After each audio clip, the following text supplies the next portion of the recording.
अस्सलाम वालेकुम नाजरीन, आप देख रहे हैं KBN न्यूज़। आइए जानते हैं आज की ताज़ा खबर। तेलंगाना से एक अहम वेदर अपडेट सामने आई है। डिपार्टमेंट ऑफ मेट्रोलॉजी ने स्टेट के कई डिस्ट्रिक्ट्स के लिए हैवी रेनफॉल का अलर्ट जारी किया। रिपोर्ट्स के मुताबिक वेडनेसडे और थर्सडे के दौरान नॉर्थन, ईस्टर्न और साउथर्न तेलंगाना के कई इलाकों में मॉडरेट से हैवी रेन रिकॉर्ड होने का इम्कान वेदर डिपार्टमेंट ने आदिलाबाद, कुमरम भी, मासिफाबाद, मंचरियाल, निर्मल, निजामाबाद, जगतियाल, राजना, सिरसिला, करीमनगर, पेद्दापल्ली, जयशंकर, भोपालपल्ली, मुलुक, भद्रादरी, कोत्तागुड़म, खम्मम, नलगुंडा, सूर्यापेट, महबूबाबाद, वरंगल और हनमकुंडा डिस्ट्रिक्ट के लिए ऑरेंज वार्निंग जारी की। अथॉरिटीज के मुताबिक बारिश के साथ साथ थंडरस्टॉर्म, लाइटनिंग और स्ट्रॉन्ग वाइंड्स भी चल सकती हैं, जिससे आवाम को एहतियात बरतने की हिदायत। दूसरी जानिब साउथ वेस्ट मानसून के अगले 24 घंटों में केरला और तमिलनाडु के कोस्टल एरिया से टकराने की तवक्को है, जिसके असरात तेलंगाना में भी महसूस किए जा रहे। खम्मम और भद्रादरी, कोत्तागुड़म समेत कई डिस्ट्रिक्ट्स में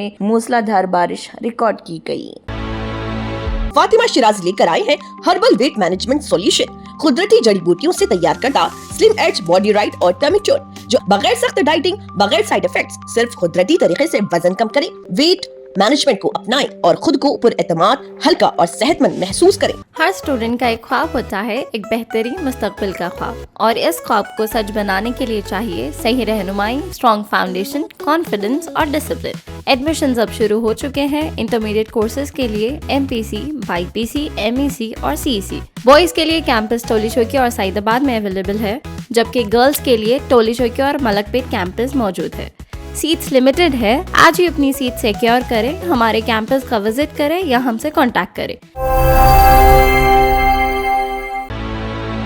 हैदराबाद के जुबली बस स्टेशन यानी JBS के करीब एक खौफनाक रोड एक्सीडेंट पेश आया, जहां एक RTC बस ने अफरा तफरी का माहौल पैदा कर दिया। मिली मालूमात के मुताबिक RTC बस तेज रफ्तारी से सफर करते हुए अचानक मुसाफिरों और गाड़ियों की तरह बढ़ गई और इस दौरान शिवा नाम का एक बाइक राइडर बस के पहियों के नीचे फंस गया। वाकया देखते ही मैरडपल्ली ट्रैफिक पुलिस और मौजूद लोग फौरन हरकत में आ गए। रेस्क्यू ऑपरेशन के लिए क्रेन की मदद ली गई और बस को एक तरफ हटाकर बाइक और मुतासिर शख्स को बाहर निकाला गया। शिवा को शदीद जख्म आए, जिसके बाद उसे फौरन हॉस्पिटल मुंतकिल कर दिया गया। उसका इलाज जारी। बताया जा रहा है कि RTC बस JBS से कारखाना की तरफ जा रही थी जब ये हादसा पेश आया।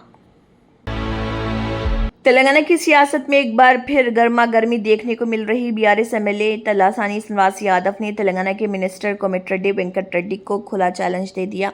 दरअसल मिनिस्टर कोमटिरेड्डी वेंकट रेड्डी ने हाल ही में एक बयान देते हुए कहा था कि अगर पवन कल्याण तेलंगाना के खिलाफ बात करते हैं तो आंध्र प्रदेश के लोगों को तेलंगाना में कॉन्ट्रैक्ट्स देने पर पाबंदी लगाने के लिए जरूरत पड़ी तो कानून भी लाया जा सकता है। इस बयान पर सख्त रिएक्शन देते हुए BRS MLA तलासानी श्रीनिवास यादव ने कहा कि अगर कोमटिरेड्डी वेंकट रेड्डी चीफ मिनिस्टर रेवंत रेड्डी को मनाकर वाकई ऐसा कानून पास करवा देते हैं तो वो अपनी MLA सीट से इस्तीफा देने के लिए तैयार हैं।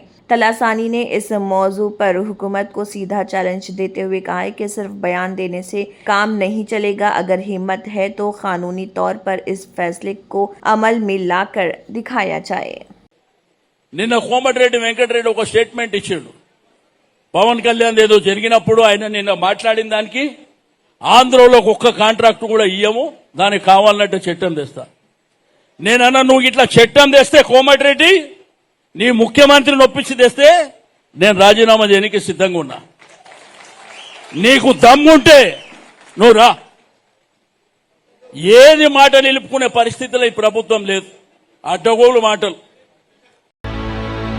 तेलंगाना की सियासत में इल्जामात और जवाबी हमलों का सिलसिला जारी है। गांधी भवन में TPCC जनरल सेक्रेटरी गजेला कांतम ने BRS लीडर KTR और हरीश राव पर सख्त तनकीद की। मीडिया से बात करते हुए गजेला कांतम ने कहा है कि तेलंगाना स्टेट का क़याम सिर्फ एक खानदान की वजह से नहीं हुआ। उन्होंने जोर देते हुए कहा कि तेलंगाना का ख्वाब 4 करोड़ अवाम की मुसलसल जदोजहद, स्टूडेंट्स की कुर्बानियों और मूवमेंट एक्टिविस्ट की कुर्बानियों का नतीजा। उनका कहना था कि तेलंगाना मूवमेंट में कांग्रेस पार्टी के साथ साथ मुख्तलिफ सियासी जमातों और पब्लिक ऑर्गेनाइजेशन ने भी अहम किरदार अदा किया था। చాలా సార్లు కూడా మీడియా ముందు చెప్పాను, ఇప్పుడు కూడా మరొకసారి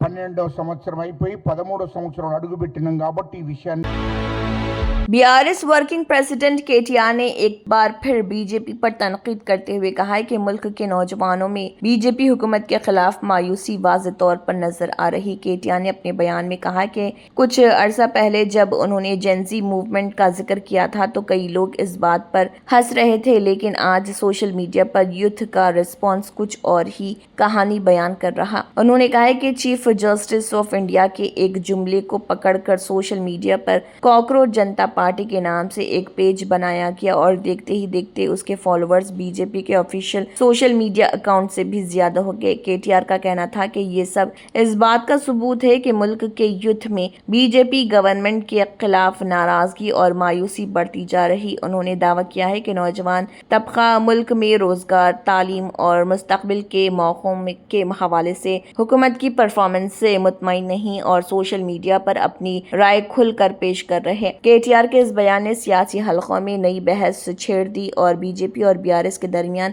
सियासी तनाज़ात एक बार फिर सुर्खियों में आ गए। కష్టతరం కాదు, మీరు అనుకున్నంత గొప్పగా ఏం లేదు బీజేపీ ప్రభుత్వం అని చెప్పిన చెప్తే అక్కడ ఉన్న వాళ్ళంతా నవ్వినరు, రకరకాలుగా హెకిల్ చేసిండ్రు. కానీ వాళ్ళు చూడండి ఏమవుతుంది, కాక్రోచ్ జనతా పార్టీ అని పెట్టి ఒక మాట సిజేఐ గారు ఏదో అంటే ఆ మాట మీదకి వెళ్ళి ఒక పార్టీ పెడితే, సరే ఆన్లైనే కావచ్చు, అది ఆఫ్లైన్ లేకపోవచ్చు, కానీ దానికి ఇప్పుడు 14 మిలియన్ ఫాలోవర్లు, భారతీయ జనతా పార్టీ కంటే ఎక్కువ ఫాలోయింగ్ ఉంది ఇప్పుడు దానికి సోషల్ మీడియాలో. కాబట్టి పిల్లల్లో ఉన్న నిరాశ, మీరు బాగా ఫాలో అవుతున్నారా, 22 మిలియన్ అట. సో నేనేమంటున్నానంటే పిల్లల్లో ముఖ్యంగా యంగ్స్టర్స్లో ఒక నిరాశ, ఒక నిస్పృహ ఉంది, అందులో అనుమానం అక్కర్లేదు. ప్రభుత్వాల మీద విసుగుంది, ప్రభుత్వాల మీద కోపం ఉంది. దాన్ని ఎవరు ఛానలైజ్ చేసుకుంటే వాళ్ళు నెగ్గుతారు. అది కాక్రోచ్ జనతా పార్టీయా, భారతీయ జనతా పార్టీయా, భారత రాష్ట్ర సమిత, భవిష్యత్తు చెప్తుంది. అంతకంటే ఏం చెప్పాలి.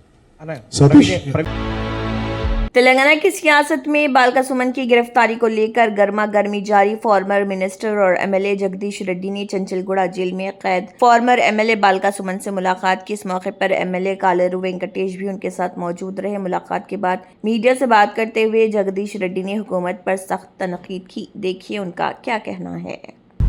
బాల్క సుమన్ను కలవడానికి ములాఖత్ కొరకు ఈరోజు టీఆర్ఎస్ పార్టీ నుంచి మేము రావడం జరిగింది. तेलंगाना की सियासत में पवन कल्याण और केटीआर के दरमियान लफ्जी जंग और तेज हो गई है। बीआरएस वर्किंग प्रेसिडेंट केटीआर ने पवन कल्याण के रीजनलाइज्म से मुतल्लिक बयान पर सख्त जवाब दिया है। केटीआर ने कहा है कि तेलंगाना यकीनन यहाँ के सन्स ऑफ द सॉइल यानी तेलंगाना के अवाम की है और उन्होंने पवन कल्याण के उस बयान पर तनकीद की जिसमें उन्होंने कहा था कि रीजनलिज्म दहशतगर्दी से भी ज्यादा खतरनाक हो सकता है। केटीआर ने सवाल उठाया कि अगर रीजनलाइज्म इतना ही गलत है तो फिर आंध्रा स्टेट के लिए मरहूम पोट्टी श्री रामुलु की तहरीक को क्या कहा जाएगा। उन्होंने याद दिलाया कि पोट्टी श्री रामुलु ने अलग आंध्रा स्टेट के मुतालबे के लिए 58 दिन तक भूख हड़ताल की और अपनी जान कुर्बान कर दी। of India, but we contribute to 5% of India's GDP.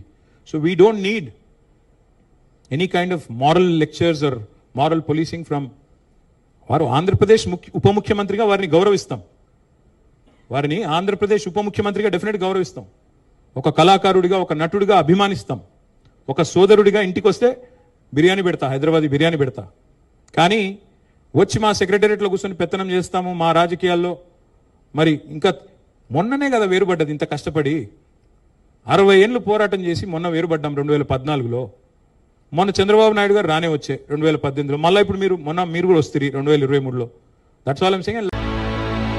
Hyderabad से एक अहम खबर सामने आई है जहां लिम्स हॉस्पिटल में अचानक आग लगने का वाकया पेश आया। रिपोर्ट्स के मुताबिक बुध के रोज हॉस्पिटल की 4थी मंजिल पर मौजूद ऑपरेशन थिएटर में आग भड़क उठी। हॉस्पिटल स्टाफ का कहना है कि इब्तदाई तौर पर शॉर्ट सर्किट इस हादसे की मुमकिन वजह बताई जा रही। आग लगते ही हॉस्पिटल इंतजामिया और इमरजेंसी टीम्स फौरन हरकत में आ गए।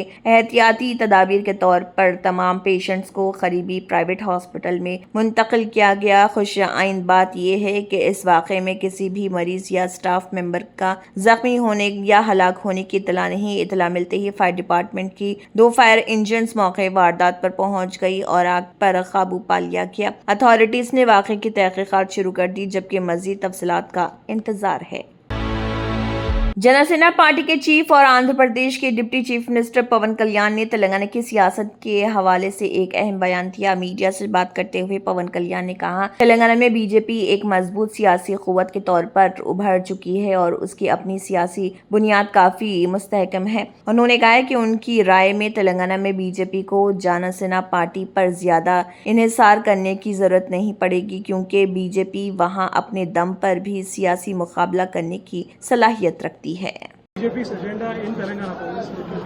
Sir, BJP is a most deep-rooted party in Telangana. There is Janasena's support is not needed for and initiative is not needed for BJP. BJP does not need Telangana because it's so deep-rooted party, so committed cadre is there. I think they're least dependent on Janasena. That's what I think. Andhra Pradesh के chief minister Chandrababu Naidu ने अमरावती के मुस्तकबिल के हवाले से एक बड़ा और पुरउम्मीद बयान दिया। एक प्रोग्राम से खिताब करते हुए सीएम चंद्रबाबू नायडू ने कहा कि वो पूरे यकीन के साथ कह रहे हैं कि आने वाले 20 से 25 सालों में दुनिया के मुख्तलिफ मुल्कों से पेशेंट्स ट्रीटमेंट के लिए अमरावती का रुख करेंगे। उन्होंने कहा कि अमरावती को सिर्फ एक एडमिनिस्ट्रेटिव कैपिटल ही नहीं बल्कि world class health care hub के तौर पर भी तरक्की दी जा रही। उनका मानना है कि modern hospitals, advance medical technology और बेहतरीन हेल्थ केयर इंफ्रास्ट्रक्चर की बदौलत अमरावती इंटरनेशनल मेडिकल डेस्टिनेशन बन सकता है। ఫర్ మెడికల్ ట్రీట్మెంట్ దేశంలో ఎక్కడి నుంచైనా సరే అక్కడికి వచ్చే పరిస్థితికి వచ్చారు. నేను ఈరోజు చెప్తున్నా, రాబోయే 20 సంవత్సరాల్లో ప్రపంచంలో ఉండే పేషెంట్లు అమరావతికి వచ్చి ఈ గుంటూరు ఇలాంటి హాస్పిటల్లో ట్రీట్మెంట్ చేసుకునే పరిస్థితికి వస్తారు. దాంట్లో అనుమానమే లేదు. ఈ హాస్పిటల్ చూస్తే 90లో ప్రారంభించి అక్కడి నుంచి ఇవన్నీ చేశారు. ఈరోజు తొలి आंध्र प्रदेश के विशाखापट्टनम से एक अफसोसनाक खबर सामने आई। मशहूर डांस मास्टर पंडू एक संगीन रोड एक्सीडेंट में जख्मी हो गए। रिपोर्ट्स के मुताबिक विशाखापट्टनम के आनंदापुरम के करीब नेशनल हाईवे पर एक खौफनाक रोड एक्सीडेंट पेश आया। तेज रफ्तारी और ड्राइवर को नींद आने की वजह से एक बुलेरो व्हीकल बेकाबू होकर रोड के किनारे खड़ी 2 गाड़ियों से जोरदार टकरा गई। इस हादसे में डांस मास्टर पंडू को शदीद चोटें आई हैं। खबरों के मुताबिक उनकी दोनों टांगों को नुकसान पहुंचा, जबकि कमर के नीचे हिस्से में डिस्क भी अपनी जगह से खिसक गया। जख्मी पंडू मास्टर को फौरन हॉस्पिटल मुंतकिल किया गया और फिलहाल वो विशाखापट्टनम के मेडिकवर हॉस्पिटल में ट्रीटमेंट हासिल कर रहे। डॉक्टर्स के मुताबिक इस वक्त उनकी हालत मुस्तकम है और खुश आइन बात यह है कि उन्हें फिलहाल किसी किस्म का जान का खतरा नहीं। हादसे की इत्तला मिलते ही पुलिस वाक़े पर पहुंच गई और केस दर्ज करके तहकीकात शुरू कर दी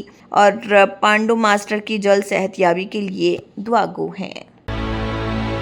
दिल्ली के मालवीय नगर में लेमन ग्रीन रेस्टोरेंट में लगने वाली खौफनाक आग ने 21 जिंदगियां छीन ली, जबकि कई अफराद की हालत नाजुक बताई जा रही। सुबह तकरीबन 8:50 पर भड़कने वाली इस आग के बाद मैसिव रेस्क्यू ऑपरेशन लॉन्च किया गया। फायर सर्विसेज, पुलिस और DDMA टीम्स ने मिलकर दर्जनों लोगों को रेस्क्यू किया। ऑफिशियल्स के मुताबिक कई लोग बिल्डिंग के अंदर फंस गए थे, जबकि 3 अफराद को बेसमेंट से जिंदा निकाल लिया गया। हॉस्पिटल रिसोर्सेज का कहना है कि सिलेंडर ब्लास्ट फायर की वजह हो सकती है, लेकिन असल सबब की तहकीकात जारी है। 15 मरीज ICU में ज़ेर इलाज हैं, जिनमें 8 वेंटिलेटर सपोर्ट पर हैं। PM नरेंद्र मोदी ने अफसोस का इजहार करते हुए मुतासरीन के लिए फाइनेंशियल एड का ऐलान किया है। अथॉरिटीज ने वादा किया है कि अगर सेफ्टी रूल्स की खिलाफ वर्जी साबित हुई तो सख्त एक्शन लिया जाएगा।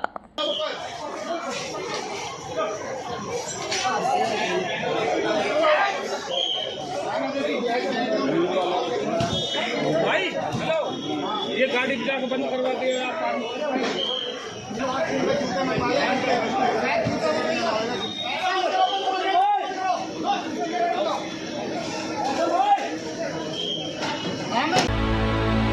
Germanton super specialty hospital, national award winner doctor Mir Jawad Zar Khan, German trained senior orthopaedic surgeon and director, माहिर डॉक्टर्स डॉक्टर वासिफ आजम और doctor Bharvi Chanduri, senior cardiologist और दीगर तंत्र मंत्र यंत्र के सम्राट బాబా రజా ఖాన్ బంగాలి 100% లాభం గ్యారంటీతో పాటు 2 సంవత్సరాల క్రితం మా ఆయన పనిచేసే ఫ్యాక్టరీలో అగ్ని ప్రమాదం జరిగింది. కంపెనీ లాస్ అయింది. నా భర్త డిప్రెషన్లోకి వెళ్లారు. బాబా రజాఖాన్ బంగాళీ అంతా బాగు చేశారు. ఈ రోజు మా కంపెనీ భారతదేశంలోనే నెంబర్ 1 ఎక్స్పోర్ట్ కంపెనీ అయింది. నేను నిజాయితీగా పనిచేసినందుకు గత 3 సంవత్సరాలుగా ఒకే పోస్ట్ మీద పనిచేశాను. కానీ బాబా రజాఖాన్ బంగాళీ ఆశీర్వాదంతో వెంటనే ప్రమోషన్ వచ్చింది. ఇప్పుడు నేను జనరల్ మేనేజర్ అయ్యాను. ఎవరితోనైతే నా ఎఫ్ఐఆర్ ఉందో నేను అతన్నే పెళ్లి చేసుకోవాలనుకున్నాను. కానీ వాళ్ళ ఇంట్లో వాళ్లకు ఇష్టం లేదు. వాళ్ళ అబ్బాయి కూడా వాళ్ళ మాట వినేవాడు. కానీ బాబా రజాఖాన్ బంగాళీ చమత్కారం చేశారు. అప్పుడు మా పెళ్లికి అందరూ ఒప్పుకున్నారు. ఉద్యోగం, వ్యాపారం, ఇంటి పోరు, ప్రేమ వివాహం, చేతబడి చేయబడిన వారు, భార్యాభర్తల మధ్య గొడవలు, పెళ్లిళ్లలో ఆటంకాలు, సవతిపోరు, ముట్కార్నీ వశీకరణ స్పెషలిస్ట్. నేను చేసిన పనిని ఎవరైనా సవాల్ చేస్తే వారికి నగదు బహుమతి. బాబా రజాఖాన్, दिलसुख नगर, हैदराबाद। माँ फोन नंबर 9866372438। अगर आपने हमारे चैनल को अभी तक सब्सक्राइब नहीं किया है तो यहाँ पर रेड कलर का सब्सक्राइब बटन दिख रहा है, उसे क्लिक करें और हमारे चैनल को सब्सक्राइब कीजिए और साथ ही साथ बेल आइकन को भी क्लिक कीजिए, जिससे आपको ताज़ा अपडेट मिलती रहे।